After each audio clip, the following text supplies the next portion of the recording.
नमस्कार, मैं प्रद्युमन जोशीला नलवा।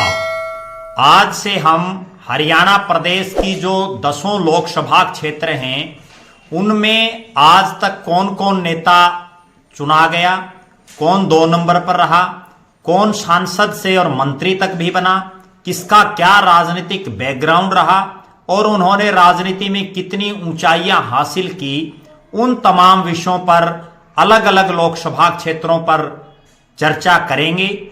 इसके अलावा तमाम जो हरियाणा प्रदेश की वो लोकसभाएं जो परिसीमन के बाद जिनको खत्म कर दिया गया था उन पर भी हम चर्चा करेंगे और इसके अलावा 1966 से पहले कौन कौन जो है अलग अलग लोकसभा क्षेत्रों से निर्वाचित हुआ उन पर भी निगाहें दौड़ाएंगे।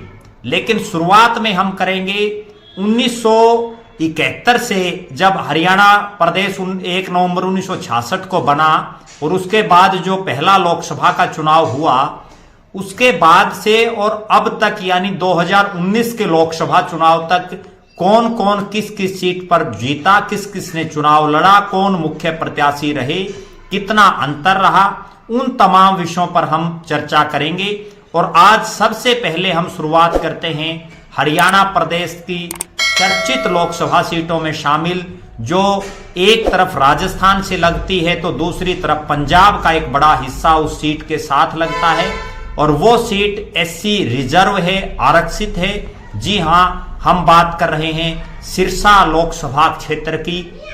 सिरसा लोकसभा क्षेत्र ने देश की राजनीति को बड़े बड़े राजनेता दिए, देश के उप प्रधानमंत्री रहे, कई बार प्रदेश के मुख्यमंत्री रहे, बहुत से नेताओं को राजनीति की बारीकियां सिखाने वाले चौधरी देवीलाल हों, वो भी इसी सिरसा लोकसभा क्षेत्र के गांव चौटाला से आते हैं।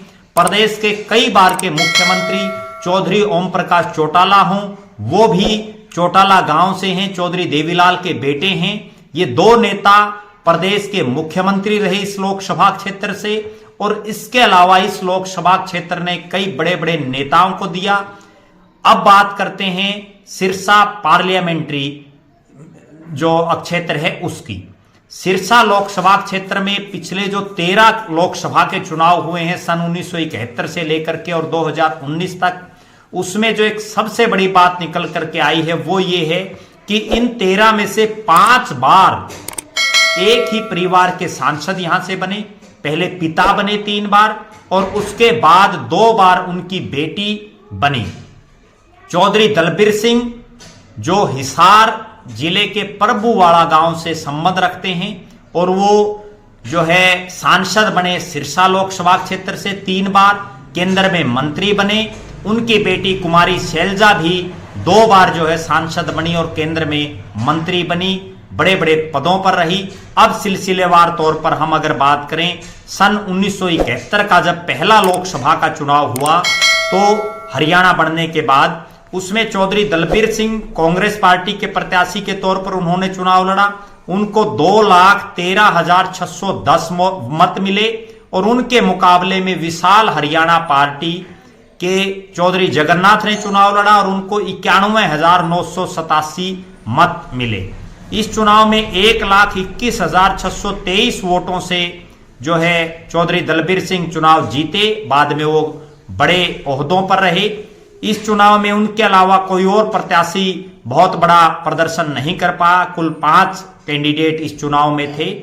इसके बाद अगर बात करें 1977 के लोकसभा चुनाव की, तो इस चुनाव में चौधरी चांदराम जो भारतीय लोकदल पार्टी की टिकट पर चुनाव लड़ा, उन्होंने वो चुनाव जीते। उनको 2,70,861 मत प्राप्त हुए और उनके मुकाबले जो निवर्तमान जो सांसद थे चौधरी दलबीर सिंह कांग्रेस के प्रत्याशी थे, वो चुनाव हार गए।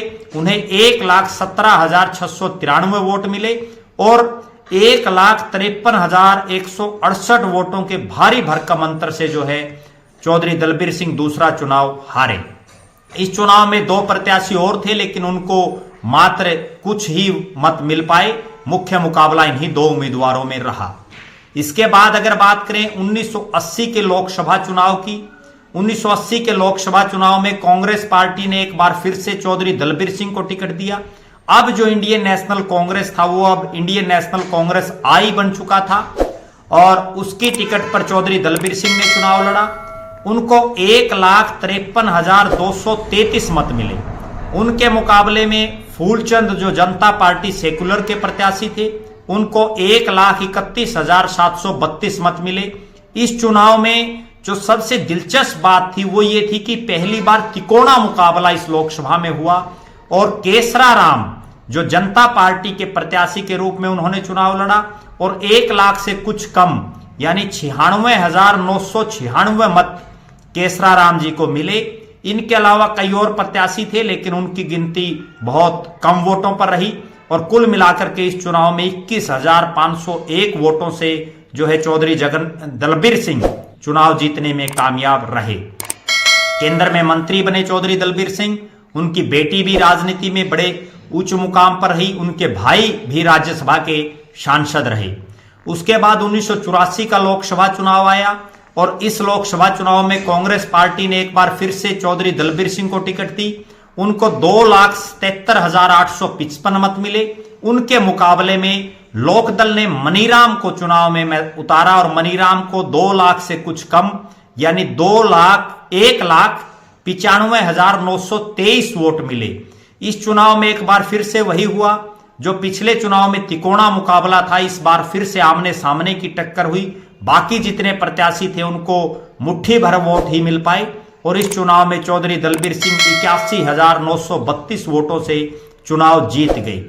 अब दौर आया 1989 का। 1989 के इस चुनाव में हेतराम को जनता दल ने टिकट दी और जनता दल की टिकट पर हेतराम को 3,04,768 वोट मिले। उनके मुकाबले में कांग्रेस पार्टी ने इस बार मनीराम को टिकट दी। मनीराम को 2,66,355 वोट मिले। इसके अलावा तमाम जो प्रत्याशी थे वो मुख्य मुकाबले से बाहर रहे।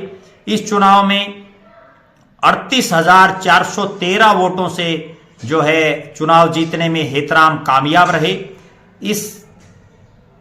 उसके बाद 1989 के इस चुनाव के बाद एक और नई नेत्री का इस लोकसभा क्षेत्र में उदय होता है और वो नेत्री लगातार चुनती रही, कभी सिरसा से कभी अंबाला से।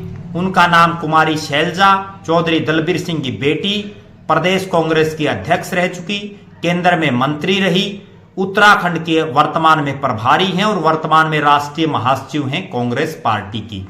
वो राज्यसभा की भी सांसद रही हैं। कुमारी शैलजा 1991 में कांग्रेस पार्टी की टिकट पर उन्होंने चुनाव लड़ा। उनको 2,87,927 मत मिले। उनके मुकाबले में जनता पार्टी के हेतराम को 1,88,829 वोट मिले। यहां भी मुकाबला इन्हीं दो प्रत्याशियों में रहा और कुमारी शैलजा लगभग 1 लाख वोटों से 99,098 वोटों से चुनाव जीत गई। इसके बाद 1996 के लोकसभा चुनाव में कुमारी शैलजा ने एक बार फिर से कांग्रेस पार्टी की प्रत्याशी के तौर पर चुनाव लड़ा और उनको 2,75,459 मत मिले। उनके मुकाबले में समता पार्टी के सुशील कुमार ने चुनाव लड़ा और उनको 2,60,312 मत मिले। यहां मुकाबला त्रिकोणीय रहा। जो भारतीय जनता पार्टी के कैंडिडेट रहे उस समय हंसराज, उनको 1,95,451 मत मिले। इस लोकसभा चुनाव में हवीपा और बीजेपी का जो है आपस में समझौता था और कुमारी शैलजा 15,147 वोटों से चुनाव जीतने में कामयाब रही। इसके बाद 1998 का दौर आया और पिछला चुनाव जो हारे डॉक्टर सुशील कुमार इंदौरा, जो पेशे से चिकित्सक हैं, एक बहुत ही सामान्य घर से आते हैं, उन्होंने कुमारी शैलजा को हरा दिया।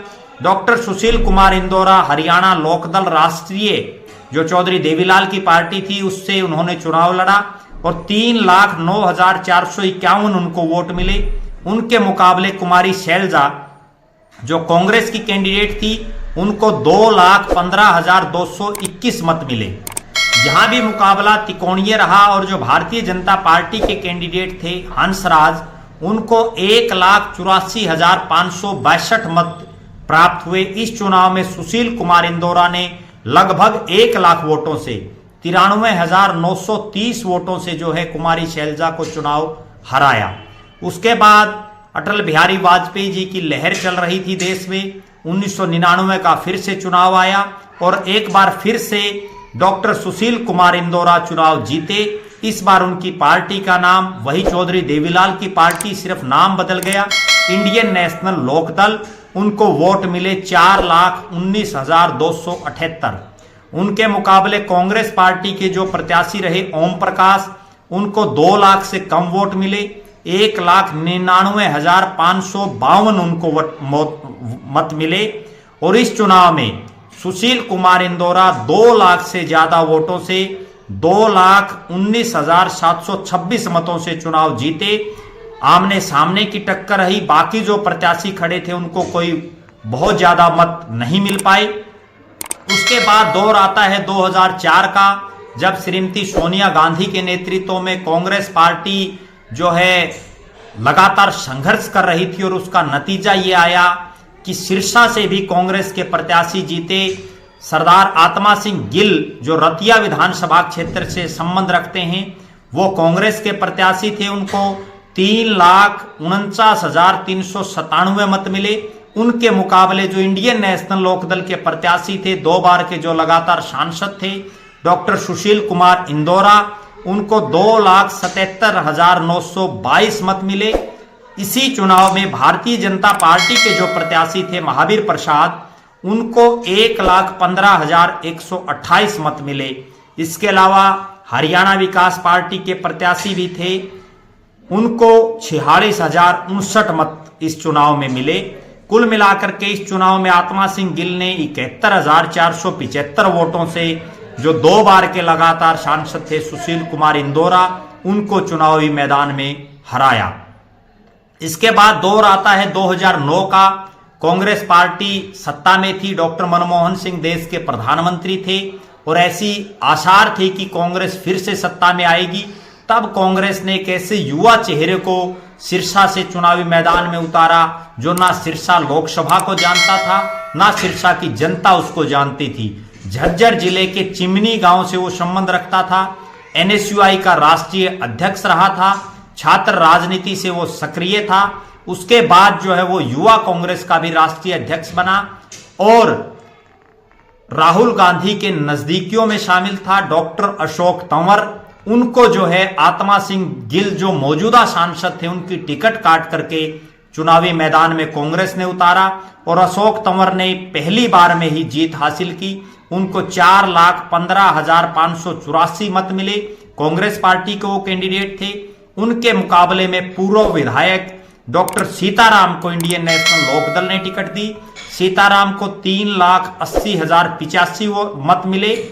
आमने सामने का मुकाबला था। बाकी जो प्रत्याशी खड़े थे उनको कोई बहुत ज्यादा वोट नहीं मिले और अशोक तंवर ने 35,499 वोटों से जीत हासिल की। देश की सबसे बड़ी पंचायत में वो पहुंचे। उसके बाद अशोक तंवर हरियाणा कांग्रेस के अध्यक्ष भी बने, पार्टी के राष्ट्रीय सचिव भी रहे और जो है उन्होंने बहुत से पदों पर पार्टी में काम किया।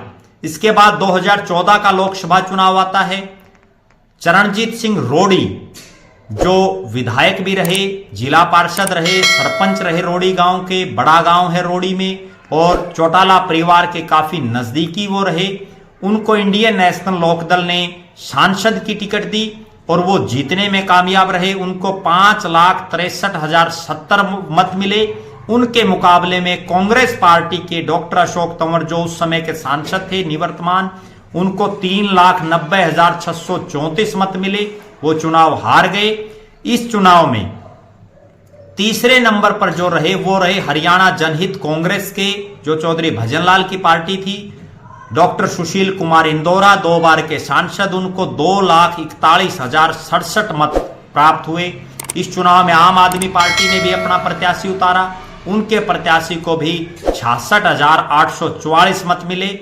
इस चुनाव में आत्मा सिंह गिल ने इस चुनाव में जो है सरदार चरणजीत सिंह रोड़ी ने 1,15,736 मतों से डॉक्टर अशोक तंवर को चुनाव हराया। अब बात करते हैं 2019 के लोकसभा चुनाव की। मोदी जी की लहर देश और प्रदेश में थी। इस चुनाव में सुनीता दुग्गल ने जीत हासिल की। सुनीता दुग्गल IRS रही बीजेपी की नेत्री। इससे पहले रतिया से विधानसभा का चुनाव लड़ा, लेकिन मामूली अंतर से वो चुनाव हार गई। इसके बाद उनको पार्टी ने लोकसभा का चुनाव में उतारा और उनको 7,14,351 मत हासिल हुए। इस चुनाव में डॉक्टर अशोक तंवर ने फिर से कांग्रेस पार्टी के प्रत्याशी के तौर पर चुनाव लड़ा। उनको कांग्रेस सारी सीटें हार गई, कहीं जमानतें भी जब्त हो गई। उसके बावजूद डॉक्टर अशोक तंवर को यहां 4 लाख से ज्यादा मत मिले। 4,04,433 वोट जो है उनको मिले। और इस चुनाव में जो जेजेपी जननायक जनता पार्टी दुष्यंत चौटाला और अजय सिंह चौटाला जी की जो पार्टी थी, उन्होंने भी प्रत्याशी उतारा, इनेलो ने भी प्रत्याशी उतारा, लेकिन दोनों ही प्रत्याशियों को 1 लाख से कम मत मिले। चरणजीत सिंह रोड़ी जो सिटिंग सांसद थे, उनको 88,093 वोटों पर संतोष करना पड़ा। इस चुनाव में सुनीता दुग्गल ने इस लोकसभा क्षेत्र की अब तक की सबसे बड़ी जीत हासिल की। सबसे ज्यादा वोट उनको मिले, 7 लाख से ज्यादा उनको वोट मिले और उन्होंने 3 लाख से ज्यादा वोटों से जीत हासिल की। 3,99,918 वोटों से जो है कुमारी शैलजा ने, सुनीता दुग्गल ने अशोक तंवर को चुनाव हराया। कहने का लबोलवाब इस लोकसभा क्षेत्र का यह है कि ये लोकसभा क्षेत्र 9 जो हलके हैं उनमें सिरसा जिले के 5 विधानसभा क्षेत्र, जिनमें सिरसा, रानिया, उसके बाद डबवाड़ी, एलनाबाद और काड़ावाड़ी। फतेहाबाद जिले के सभी 3 हलके, फतेहाबाद, टोहाना और रतिया। जींद जिले का एक विधानसभा क्षेत्र नरवाना इस लोकसभा क्षेत्र में पड़ता है। इस लोकसभा क्षेत्र का ये हमने आपको ओवरऑल आज तक का 1971 से लेकर के और 2019 तक का राजनीतिक सिनेरियो आपको बताया। अगला जो वीडियो होगा उसमें हम चर्चा करेंगे कि 2024 का जो लोकसभा चुनाव होना है उसमें कौन सी पार्टी किस चेहरे को चुनावी मैदान में उतार सकती है।